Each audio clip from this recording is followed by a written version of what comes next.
if you feel like you would love to seek and find out what it's like to get help to be healthier with your mental state, do not be fearful, do not have the shame, because you are doing a very amazing move to better yourself.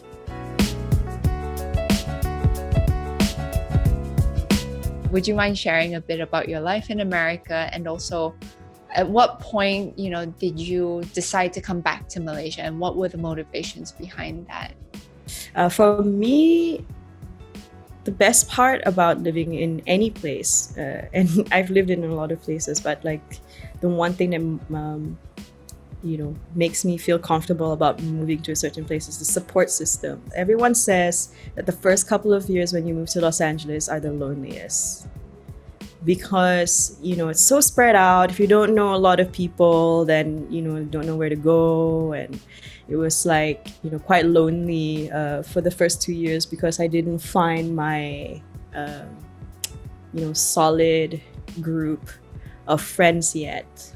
It was in the States that through the people that I met, they actually helped me through my own sense of evolution. But it's through there that one thing led to another, and then my time in the US has taught me a lot about myself, and I started proactively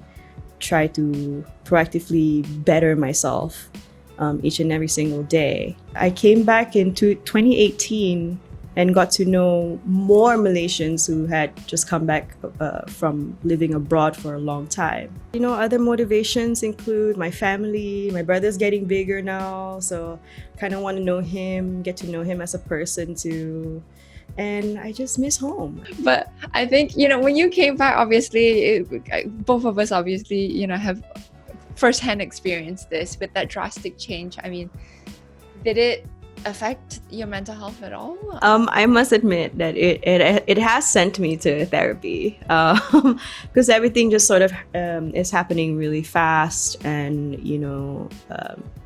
for me, my time in the States, I work towards progressing as a person, but then the differences of mentality, perspective, and culture as well took a bit for me to readapt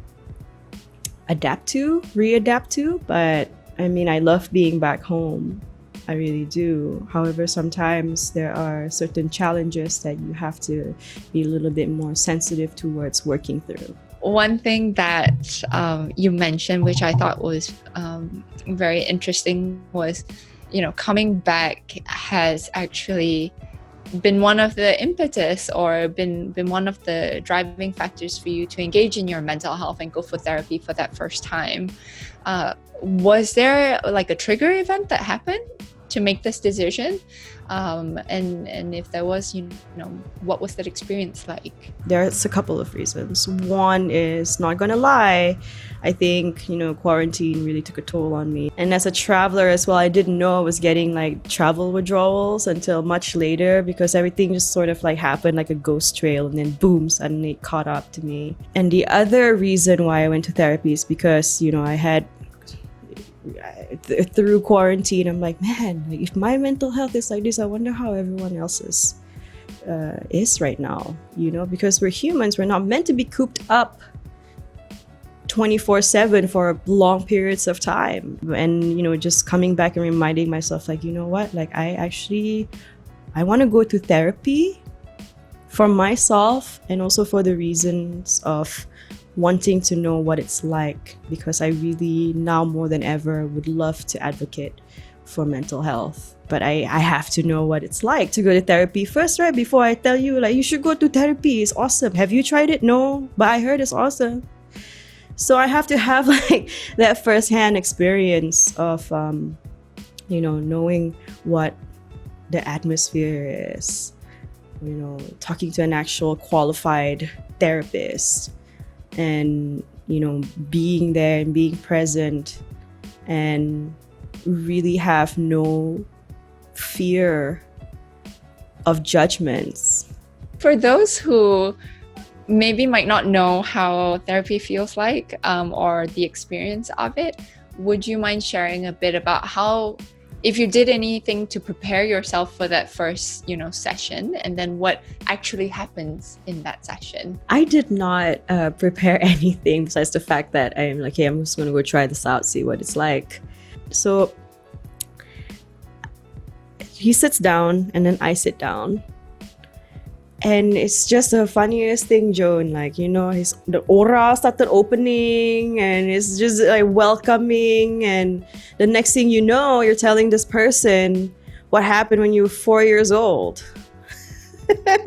And you're like crying. But after that, all of my therapy sessions, after I come out, it feels like I just got out of a massage. You might not know there were things that you have kept deep inside that you have never been able to verbalize or put into words, or vocalize them in a way that will make you understand yourself. So for me as a creative, I'm lucky to have my therapist. I like him. You have to like your therapist, and it's okay if you don't. It's okay to change to another therapist of your liking. So I came back to another session, my second session, where he confirmed of my diagnosis, and he